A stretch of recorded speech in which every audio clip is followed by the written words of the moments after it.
In the 1980s, some engineers dared to treat the humble cassette as a rival to open-reel tape, unleashing a war of mechanical genius and digital precision. While the world saw plastic spools and hiss, Nakamichi and TEAC saw a frontier for the highest fidelity on Earth. Their flagship decks, Dragon, CR7A, Z6000, and Z7000, pushed cassette technology to 22 kHz using servo-driven azimuth correction, tank-grade dual capstan, and real-time monitoring. These were not car stereos, they were Ferraris for your living room. But when perfection itself was at stake, whose vision truly conquered the limits of magnetic tape? The answer might change which deck you would trust to record your ultimate mixtape today. Nakamichi's Dragon, unveiled in 1982, was built around a question that haunted cassette engineers. How do you guarantee perfect high-frequency playback when every tape is a little bit different? The answer lay in the Dragon's signature feature, auto azimuth correction, called NAAC. While most decks left azimuth alignment to chance, the Dragon made it automatic using a closed-loop servo system that listened and adjusted in real time. Inside the Dragon, a dedicated actuator tilts the playback head by fractions of a degree. It is not guessing, it is measuring. The system monitors the treble content in the right channel, splitting it into subchannels to detect phase errors that signal a misaligned tape. When the Dragon senses that the high frequencies are smeared or fading, often due to a tape recorded on a different machine or a cassette shell warped by age, it pivots the head until the phase error disappears. Correction happens in seconds, even as the music plays, restoring the full shimmer of cymbals, the snap of a snare, and the stereo image that lesser decks let drift away. Trade show stories from the early 1980s describe stunned crowds watching engineers deliberately misalign a tape, only for the Dragon to lock in and recover lost treble on the fly. Reviewers ran spectrograms showing 10 kHz and 15 kHz tones leaping back to life as the servo did its work. For listeners, this meant that even a mixtape made on a cheap portable could sound almost studio fresh on the Dragon. The benefit was not just convenience, it was fidelity, consistency, and the confidence that every tape could deliver its best, regardless of its history. The Dragon's NAAC system made azimuth error and the dull muffled sound it caused a thing of the past, setting a new benchmark for cassette playback and making the deck a legend among engineers and audiophiles alike.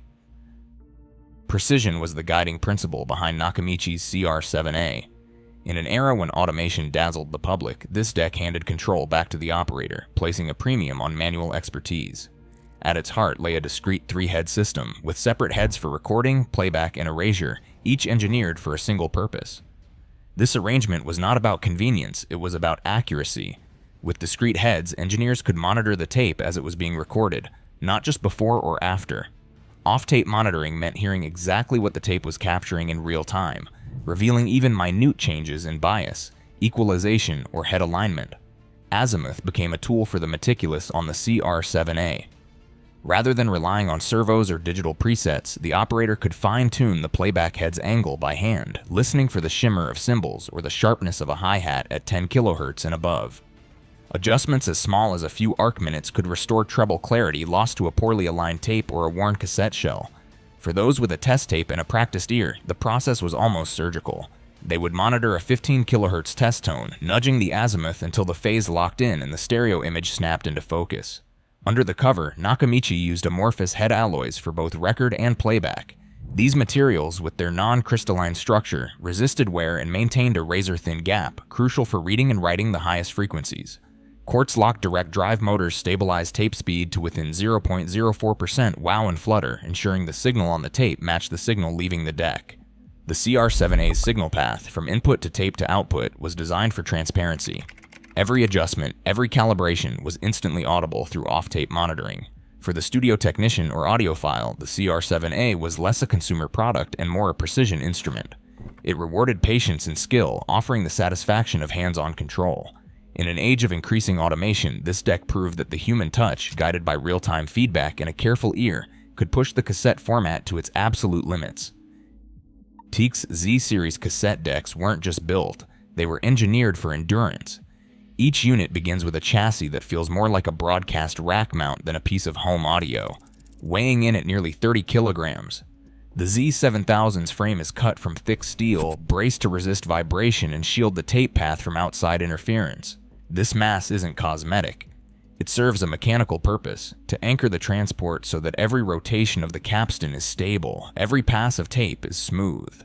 At the heart of the mechanism lies a dual capstan system, borrowed straight from open-reel studio machines. One capstan pulls tape from the supply reel, the other draws it past the heads and onto the take-up side. With each capstan isolated by its own heavy flywheel, sometimes weighing 200 grams or more, the tape is held under constant tension, immune to the jerks and slips that plague lighter decks. This arrangement separates the head block from the variable tension of the cassette spools, eliminating the speed fluctuations known as wow and flutter. Measurements from the era show the Z-series holding tape speed to within 0.03% RMS, a figure that rivals professional reel-to-reel. Engineers behind these transports obsessed over inertia and geometry.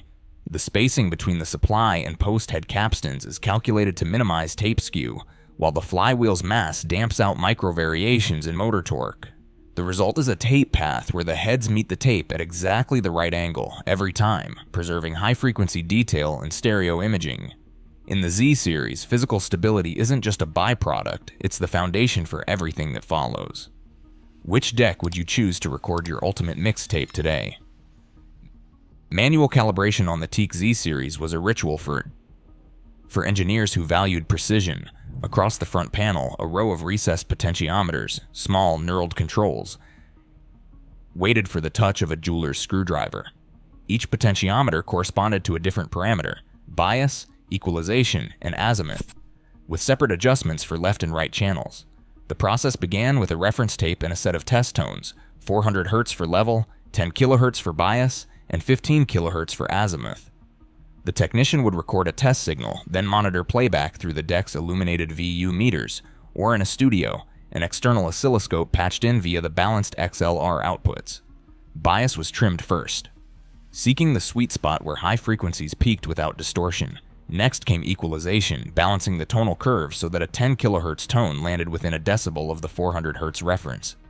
Azimuth was the final, most delicate step, tiny tweaks to the head alignment, chasing a sharp, stable peak at 15 kHz. Each adjustment was audible in real time, revealing the deck's capacity to wring extra clarity and extension from the tape. For professional users, these controls were more than a luxury, they were essential tools. Every batch of tape, every session, every brand required its own calibration. The Z-series pro-grade XLR inputs and outputs made it a fixture in broadcast racks and mastering suites where repeatable, measurable results mattered.